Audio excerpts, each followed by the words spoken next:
એક ઘડી આધી મેં પુણ્યાદ તુલસી સંગત સાજકી પણ એને બદલે સાધુ કહી દીધા. સાધુ એ ખરા પણ સાજ એટલે આપણું મનતા જાય છે. આ સમાસા કેટલા વૈયા ગયા કાંઈ ખબર જ નહીં. રોજ 21,600 ને કાળ ખાઈ જાય. સવાસે તમે જાપ જપો નંપાના પૂરાય છે પામશે ધર્મ જૂનો નિદાર ભરજીવાય છે પાણી. આ સુરતા જ્યાં સુધી શબ્દને વરી નથી ત્યાં સુધી એને કવારી કીધી. આપણી સુરતા શબ્દ એટલે આ સવરનું રટણ શું છે તો એક સવાસે ગાય છે. એ સવાસો સુરતા વિનાનો જો એ ફેલ ગયો, સુરતાથી જો એ લેખે છે.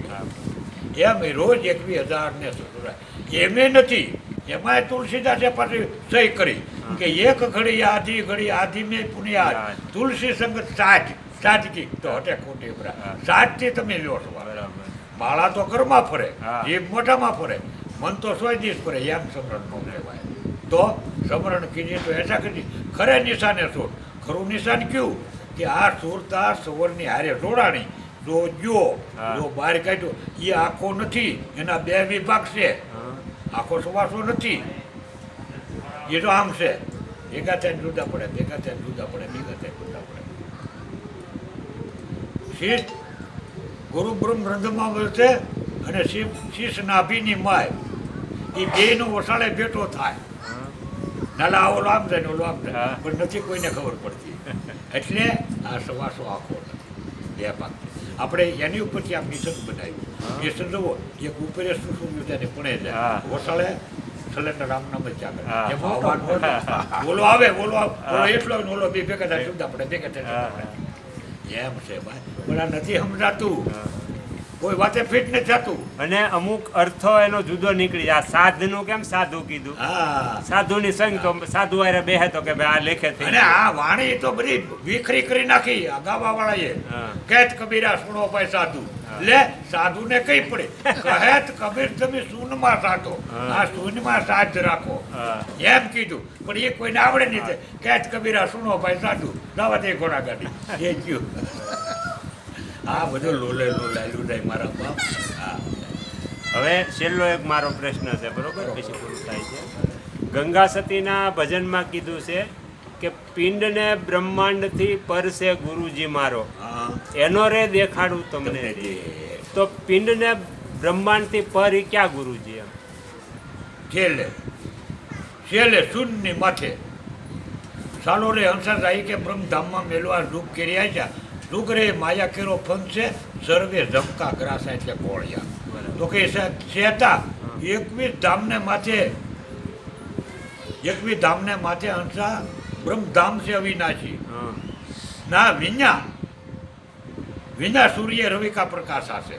સુરતારે સાધો તમે સુવાસાની તો ઉલટા સડો અકાશ્યા. સુરતાથી ના જવાય છે. આ કળા એ કીધી પણ એ આપણે કરવાની નથી. મનુષ્ય માટે એ નથી. એ આ ક્રિયા યોગી માટે છે. અને આના રસ્તા એવું નથી કે આ ત્રેડમાં આંખી જોવાય. સોય રે મારો ગુરુ ગમટોનો. એટલે આ ગુરુને દ્વારે જ્યારે મેરથી હોવાય. જે જેની જેવી ભાવના, જે જેની જેવું મન, જે જેની લગ્ની લાગી, બસ એ જ હાથું છે. ભાઈ તમને ગાય આપે ને તો મંત્ર થઈ જાય. સમજાયું? ગાયજીથી મસંદરે ગોરખને તા મંત્ર થઈ ગયો. એ ગોરખ બાપુને કે બાપુ મને કાંઈક આપો. ત્યારે ગોરખને કહે કે બેટા એકાત આવવા દે. એકાત મને મંત્ર કેમ આપવો? હવે બાપુ વાત કરતા હોય ઊંઘી જાય ત્યાં સુધી બેઠા હોય આપણી જગ્યા અને જાગ્યાનું હોય એ પેલા આવી એકાત પડે. એવા કરતા વિચાર આવ્યો ગોરખને કે બાપુ સરદાર જાય ને ના એકાદ હોય બાકી બાપુને એકાદ મળે એમ નથી. અને એને કીધેલું છે એકાદમાં વાપી. બાપુ દોરસો લઈને ઉપડ્યા કે બહાર બેઠા હતા કે બાપુ અહીંયા હે પેન ટોક ને અહીંયા આવ્યો. બસ બાપુએ મંત્ર આપી નક્કી થઈ ગયું. બાપુએ મંત્ર આપ્યો. આગેરો જોઈ પોતાનો અસલો જૂનના ઢેફો પર નાખી તો બાપુએ મને હાસન પેન્ટો કીધો હોય તો આ પાકનું ખીજે થઈ ગયું.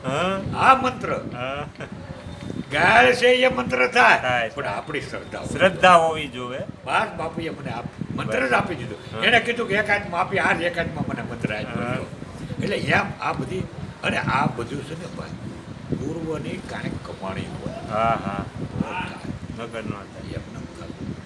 જેમ આપણે અહીંથી ગોવા જવું હોય હા. અને હાલતા થયા હા. તલગારડે ગયા તો રાત થઈ ગઈ હા, હા. તો પછી અહીંયા ટ્રેન ન આવવું નાથી શરૂ હા થાય. શેરું ત્યાંથી થાય બીજા અધૂરું મૂક્યું ત્યાંથી. એટલે આ કહેવાનો મત એ કે એક વખત આપણું ધડિયામાં નામ લખાઈ ગયું હોય હા હા એક વખત તમે ખાતેદાર બની ગયા હા પછી જમીન વેચાઈ ગઈ પેઢી વહી ગઈ 20 પેઢી વહી ગઈ ને પૂછો તો કે આ ભાઈ ફલાણાભાઈને ખાતે જમીન હા હા એમ આ ગુરુ મહારાજનો મંત્ર એક વખત લઈ અને 5 નામ જપાઈ ગયા તો પછી જેવી કમાણી.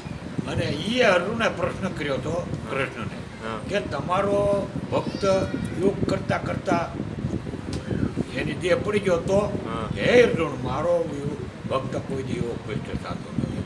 જા હું તો નાલી ઊભોથી એ નાલી હાલવા મળે બરોબર. એને પાછું અહીંયા ન આવું. નો. અને વારે વારે એને મનુષ્યનો જ અવતાર આપો. એક અવતાર નહીં પણ 7 અવતારે એ મને પામી હા. એમ છે.